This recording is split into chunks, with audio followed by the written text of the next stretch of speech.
Hai adik-adik, kembali lagi dengan Kak Rina di online class 101. Apa kabar hari ini adik-adik? Semoga semuanya dalam keadaan sehat ya.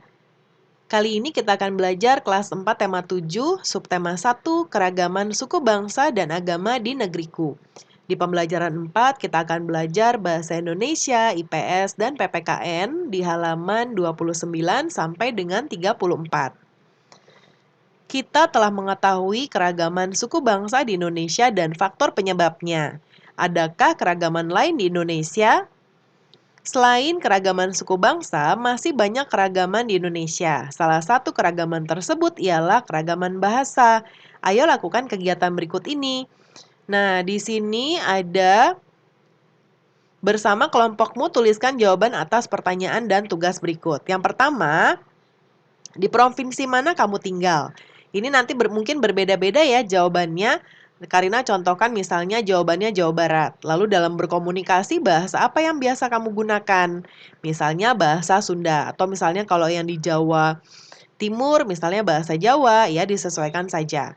Tuliskan beberapa kata dalam bahasa daerah di tempatmu beserta padanannya dengan bahasa di Indonesia. Nah, contohnya ini Karina contohkan Jawa Barat. Bahasa yang digunakan ada bahasa Indonesia, Sunda, dan Jawa.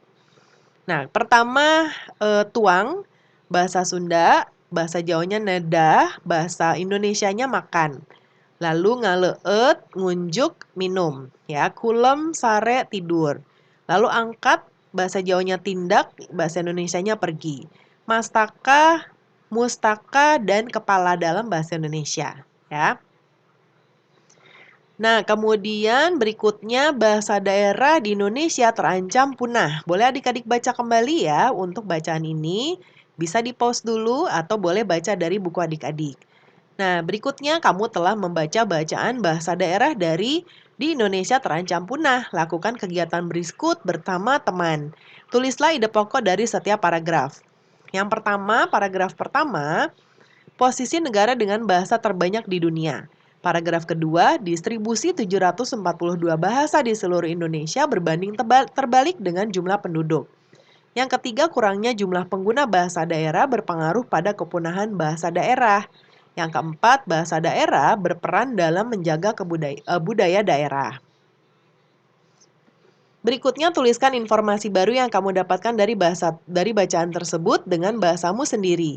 Tuliskan dalam bentuk berikut menggunakan ejaan yang tepat. Di sini ya ada 11 nomor. Yang pertama, Papua Nugini adalah negara dengan bahasa paling banyak yaitu 867 bahasa. Yang kedua, Indonesia adalah negara kedua dengan bahasa terbanyak di dunia yaitu 742.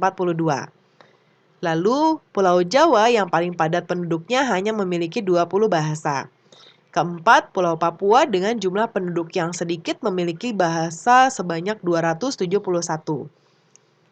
Yang kelima, kurangnya jumlah pengguna bahasa daerah berpengaruh pada kepunahan bahasa daerah. Keenam, bahasa daerah di Indonesia yang terancam punah adalah yang tak memiliki generasi muda pelanjut bahasa ibunya.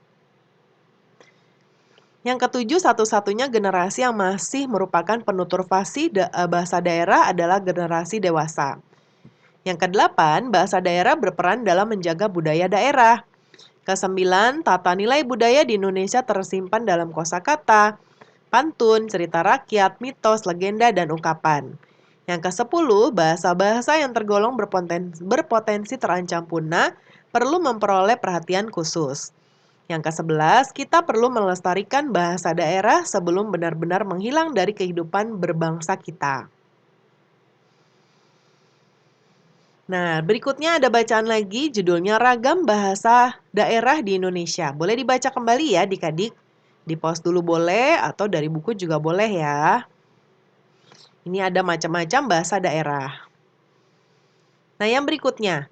Kamu telah mengetahui keragaman bahasa daerah di Indonesia. Kamu juga mengetahui bahwa bahasa daerah di Indonesia terancam punah. Diskusikan dengan kelompokmu kegiatan apa saja yang dapat dilakukan bangsa Indonesia untuk mencegah kepunahan bahasa daerah. Nah, kegiatannya adalah yang pertama, membentuk komunitas belajar bahasa daerah sebagai wadah belajar bahasa daerah. Yang kedua, semangat untuk mau mempelajari bahasa daerah karena memulai mengenal dan memahami bahasa daerah dari diri sendiri itu jauh lebih baik. Yang ketiga, membuat karya atau tulisan menggunakan bahasa daerah sehingga bahasa daerah bisa populer kembali. Yang keempat, membuat video tutorial belajar bahasa daerah karena bisa lebih mudah dengan adanya perkembangan teknologi yang ada seperti saat ini. Lalu yang kelima, membiasakan diri berbahasa daerah dalam pergaulan sehari-hari. Berikutnya, tugas kita, carilah sebuah cerita rakyat lalu tulislah kembali dalam bahasa daerahmu. Karina contohkan keong mas ya.